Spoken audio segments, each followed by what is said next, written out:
Meow! Hello, this is Cat Chat. I am Cat, and I am coming to you on Wednesday, March 18th of 2020. What a time to be alive, you guys. This is sort of an experiment that I'm doing. It is hopefully leading to me podcasting more regularly. I've wanted to podcast for a very long time now, and I've always been stopped by not having the right technology, not having a good setup, not sure what my audience would be, not sure what to talk about, and not sure where to put it. So basically, why have a podcast? Well, because I want to. You guys, I am really excited about this. It's something I've wanted to do for a long time. And I'm trying as much as possible to have this just be a one-take, very stream of consciousness. Hi, this is me. I'm waving to you. This is my setup right now. I want this to be something that you can just listen to. You don't have to watch. So that's why I decided not to film myself. If you have a better logo for me, please make that. That could be a project that you could do during your quarantine. Quarantine, what? Yes, that is sort of the topic of this podcast. So we currently are living in a strange experience of a worldwide pandemic.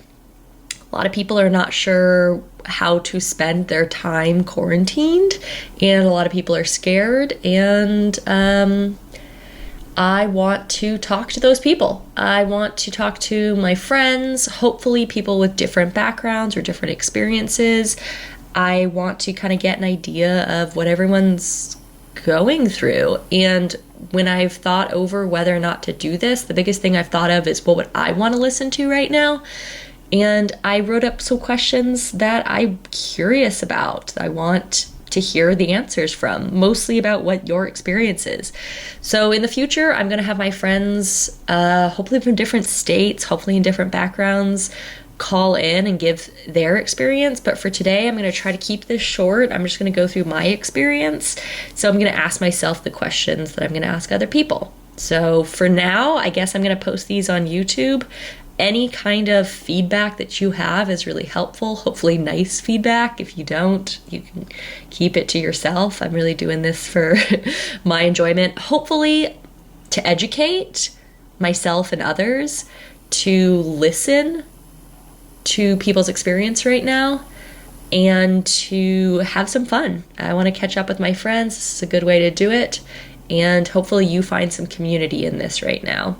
So first question I'm going to ask people is just, hi, who are you and where are you? So hi, I'm Kat. I live in Los Angeles with my wife. I'm 28 years old, and I am a server at a restaurant, as well as I work freelance doing film, mostly assistant directing. Hire me, please.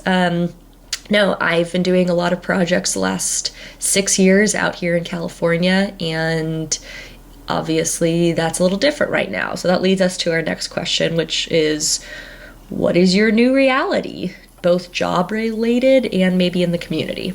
So what's my new reality? Well, my new reality is I'm unemployed and I guess I'm in quarantine. So I was home last week in Colorado visiting family, friends, and going to a wedding. When my wife and I left, we did not have any clue what would happen, and we did not know the severity of what is COVID-19. So we were in Colorado supporting our friends as they said I do to forever, and I'm so glad we were there. As we were there, however, situation got more extreme, and as things happened, like Disney closed, and we were getting so many emails of places saying, hey guys, we're gonna close, we suddenly were like, whoa, we need to take this seriously and give other people who are sick or could become sick, immunocompromised people, elderly, etc., we got to limit the number of people we see. So we hightailed it back to LA, which was a very scary experience to go through the airport and whatnot. And I'll talk about that maybe in a minute. But pardon me. I have bad allergies. Maybe I should have some water here as I podcast. This is all stuff you learn as you go. Okay, so my new reality is that we got back to LA and learned that I no longer can serve because the restaurants are closed, which I think is the right idea. Good job. Let's place people's lives above my paycheck.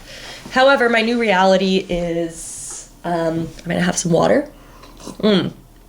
Stay hydrated, guys. My new reality is that I basically am not leaving my home. So when we got back, my wife and I went to the grocery store to get some supplies because our apartment pretty much, I mean, we really do live paycheck to paycheck, and we, have some dried pasta around here, but we don't really have much else because we were going to be on vacation, and we also don't really have the money to stockpile. But I realized that we needed to get some things. So our grocery store, maybe I'll pull up some photos. Our grocery store, we had to wait. We went at 8 in the morning. We had to wait outside in a big group, and every 10 minutes they let 25 new people in. So this is an idea of what it looked like for us. So you can see the shelves are pretty empty. And then this says, we're limiting 2 per household of eggs, milk, dairy products, etc. You can see there's milk here. However, there was no lactose-free milk, which is something that I need. So anybody who has dietary restrictions, etc., you are kind of out of luck on options. You can see that this was our reality. Most of the shelves were empty, but there were things there. This is me with my Cracklin' Oat brand. So excited I was able to get cereal. And then, you can see a lot of empty shelves, but you can also see there are some things on those shelves. So, if you have it worse than us right now, that's totally a possibility. That's why I want to talk to people and see what their experience was. But I was kind of shocked when my wife spoke to family back in Texas that they said that their life had not really been affected. At the moment, they're still working. Their grocery store has everything, is fully stocked, etc.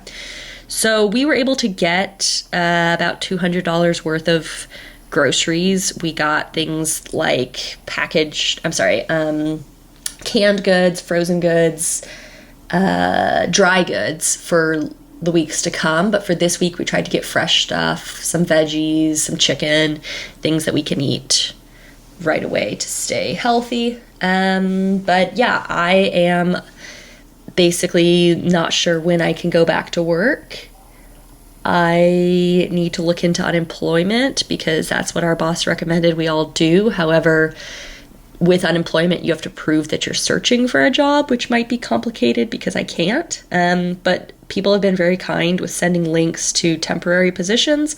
But it's something that I have to personally decide if it's worth going out of my house. Is it worth it for me to try and get a Costco job or a temporary job somewhere that's still open when I could be risking disease exposure? And that brings me to my wife's experience, which I'll interview her so she can tell. But she works at a grocery store, so every day she will continue to be there. And that means that I'm not really quarantined because she's not really quarantined. So that's sort of our reality. So that's my job. That's my community. Film's just at a total standstill. So as far as my artistic, creative side right now, I have this. And I have a lot of time to work on projects on the pre-production side, so writing scripts, etc.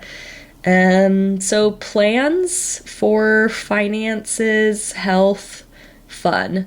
Plans for finances, again, I'm applying for the unemployment thing, hopefully, and also relying on some very limited savings, relying on my spouse, and limiting, I don't have to buy gasoline for my car, I don't have to buy those sorts of things. So just my mantra, I'll say this a few times, but I don't know what's to come, but I have today where I'm okay. I have food, I have shelter, I have loved ones. So right now my plans are to remind myself that I have today And as far as staying healthy, my wife and I are using Thieves essential oils when we go out, which I know people are kind of laughing at about, but that's our personal choice. We also are drinking Emergency. We also are doing what is recommended as far as when we went to the grocery store, we stayed 6 feet away from people, social distancing. I'm not making any social plans, and I'm not leaving my house now other than going for a run every day, and I hope to call a friend while I go on a run for fun.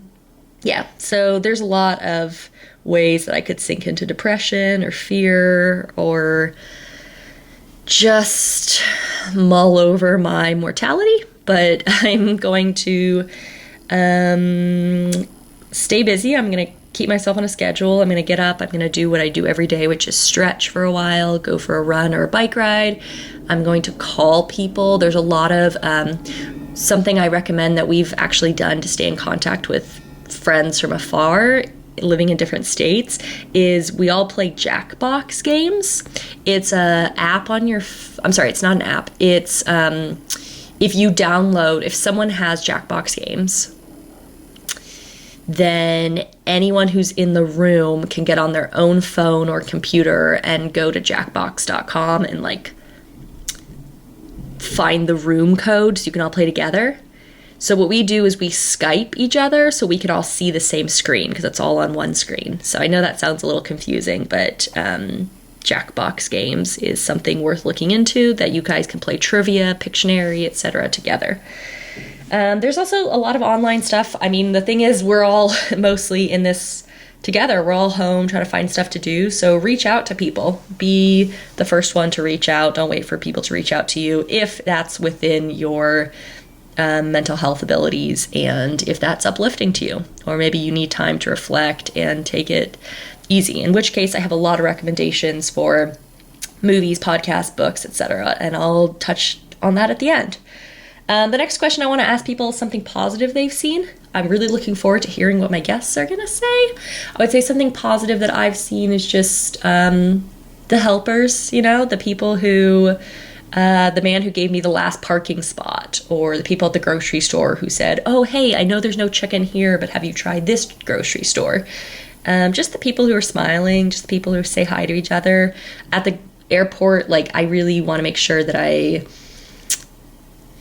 kept my own safety and kept the safety of others by staying away from people, but I tried to say, whoa, cool blouse, or that's a really, really fun pair of shoes you have. Like something positive to keep people reminded of their humanity and their worth. And a lot of positive things I've seen are like zoos that have gone to streaming online what's going on with their penguins, or people who have said on Facebook, hey, I'm good at accounting, let me help you, or I'm a tutor, let me help with your kids at home. So I've seen a lot of positive of that, and that's something that I continue to want to shout out, and we'll see where this podcast goes, but I think there's going to be a lot of positivity to come, even though I don't want to underplay the severity of the real life devastation that people are going through. So I acknowledge we are living in a very difficult time, and you are allowed to have whatever response you have.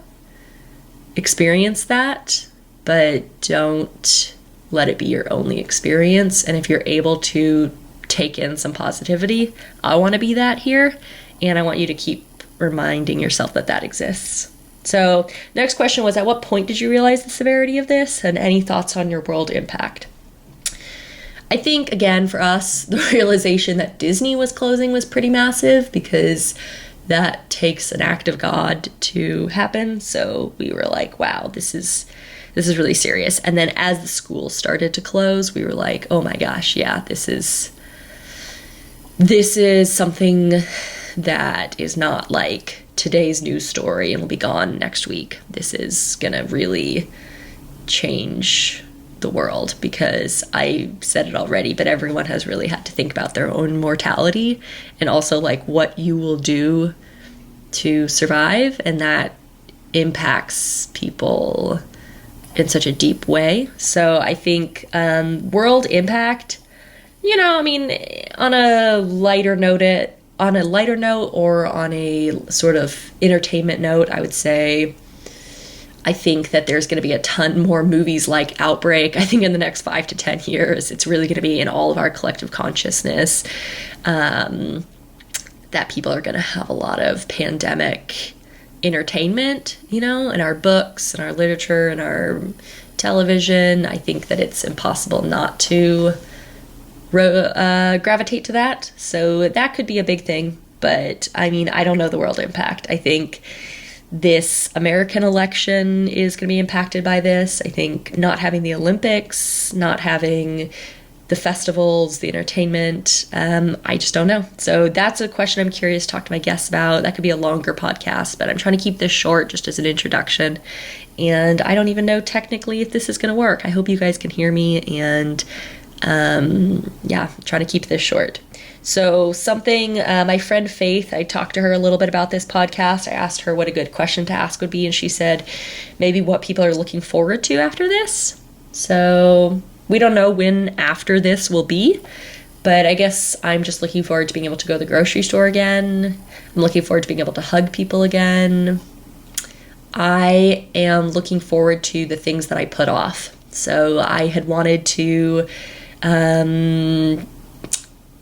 make therapy a part of my life. I'd wanted to start seeing a therapist. I had wanted to go to more groups like book clubs and acting classes and, you know, social engagements that I kept thinking, oh, I'll have time for that later.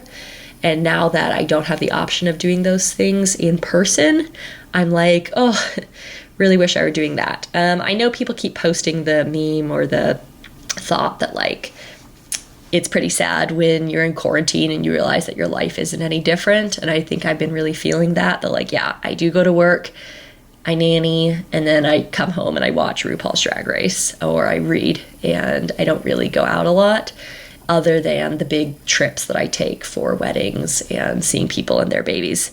So yeah, that has been interesting to me that I'm like, I shouldn't live my life like I'm in quarantine. So being grateful for when this is over, what I can do to make my life out loud impactful. So yeah, the last thing I kind of want to talk about is like recommendations, books, movies, podcasts, games, etc. Something for other people who are in quarantine. One recommendation, not like for entertainment, but just my advice would just be to remember that we're all going through this trauma right now, and everyone's trying to react. Everyone is reacting in a way that they're trying to be okay. So if people are a little extra testy or whatever, just to have compassion with people. And even in the way that, like, I see responses of people saying, I'm really scared. And I see people saying, I wish people were more scared, or I wish people were less scared, or people kind of attacking other people's reactions. And so just to kind of take that with a grain of salt. And if you feel like people are not taking it seriously enough, to just realize that you don't know what's going on with them. They might actually be really scared, and they might need to just post something funny on Facebook. It doesn't mean they are not scared. Or they might be really scared and you might think that that's silly. That's not for you to decide. So just to have compassion with people. As far as my recommendations for fun, I have a few things. I wanted to talk about some shows. I guess if you have Netflix, I would say I watched the show You. I really enjoyed that. It was very thriller, a little scary. It's one that I wouldn't recommend if you get... if you're interested in psychology, or you're interested in sort of like a stalker, might be interesting for you, but might not be for everyone. The second thing that I would recommend pretty much for everyone, I really enjoyed Maniac, was a limited release on Netflix, came out last year with Jonah Hill and Emma Stone. Loved it, highly recommend it. I love that it's a self-contained story. Just the few episodes that were made, as far as I know, are all that are going to be made.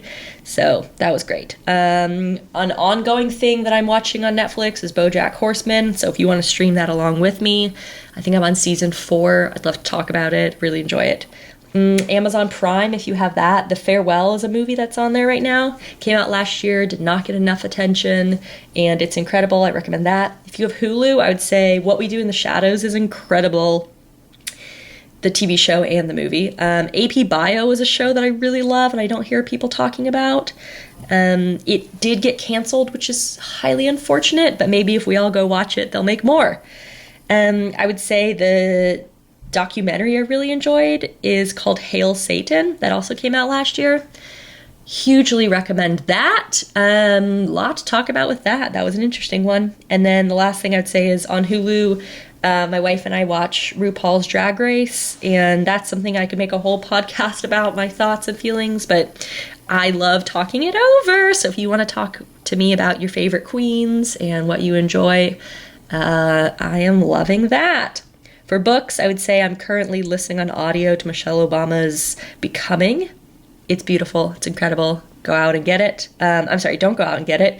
Get it online, you guys. If you have a library card or library access, there's so much online right now that you can access. So do that. And then Not My Father's Son by Alan Cumming is one of the best memoirs I've ever listened to or read. I listened to it on audio. He has a beautiful accent, lovely voice, and it's a memoir that's also like a whodunit mystery. So highly recommend that. For podcasts, I really love Ear Biscuits. It's by Rhett and Link, who do Good Mythical Morning on YouTube. I'll have a whole YouTube recommendation episode later maybe, because I love YouTube and it's free and it's great. But for this, I just wanted to narrow down a few things I could recommend. So Ear Biscuits is something that I listen to. They're between 40 minutes and an hour. The last 4 episodes were all specifically about their experience coming out of evangelical Christianity. And that was, whether you are for or against it, I would say just listen to their experience, because I thought it was really profound. So if that does not interest you, just go back further and listen to something fun. They have episodes just about being 2 best friends in their 40s, raising kids, and chatting about life. So I like that. I also listen to Dating Straight. Amy Ordman is someone on YouTube that I've watched, and she has this podcast now with her best friend, and they talk about the LGBTQIA plus experience, and that is of interest to me. For music recs, I would just say keep it happy, guys. I know it's really easy to listen to music that's like moody and just understands you right now, but I think we need to stay positive and you need to keep dopamine releasing in your brain of happiness. So I would say try to listen to upbeat stuff. It was St. Patrick's Day this week, so I'll say if you can listen to the Pogues, give them a listen to and do a jig and hop around, get happy. I have my wife has a record player, and I have a bunch of records that I have been listening to, and it keeps me sane. I love it. I put them on while I do my chores. Rumors by Fleetwood Mac was my Christmas gift, and I love it. It is the best record of all time. I also recommend Marina and the Diamonds. Her first record was The Family Jewels. I have it hanging on my wall. It's so beautiful. It's a great record. It's beautiful. My favorite Marina and the Diamonds record is Electra Heart. I have a lot to say about it. I love it so much. I've seen her in concert. Very good. Her third album was called Fruit, and I don't own that one, but I've heard songs from it. Like there's one about Happy that's very beautiful, but Electra Heart is one of my favorite albums by Marina and the Diamonds. That was recommended to me maybe 6 years ago when I moved out to LA by Hannah Hart on YouTube, and it's become one of my favorite She has become one of my favorite artists. I just love Marina and the Diamonds. And in addition to that, I'll quickly say Christina and the Queens is also great. And then the last thing I was going to recommend for music is Superfruit. The band Pentatonics is one of my favorite bands ever. We've seen them 7 times now. My wife and I danced to Can't Sleep Love as our first dance at our wedding. It's very powerful, beautiful, and meaningful to us. We love it. It's also just really happy. And pretty much all of the Superfruit, which is 2 members of Pentatonics who've made a new band, it's pretty much all free online on YouTube. So you can listen to basically the whole album. So I'm going to wrap this up. Those are some recommendations I have. If you have suggestions, things you want to hear me interview my guests about, go ahead and type those in. I'd love to hear people's experience all over. Maybe this won't work. Maybe it will. I don't know. just giving it a try, because that's what I'm doing right now, guys. I am staying sane and I'm staying connected. So love to you all. Take care of yourself and others as you are able. Thank you for listening.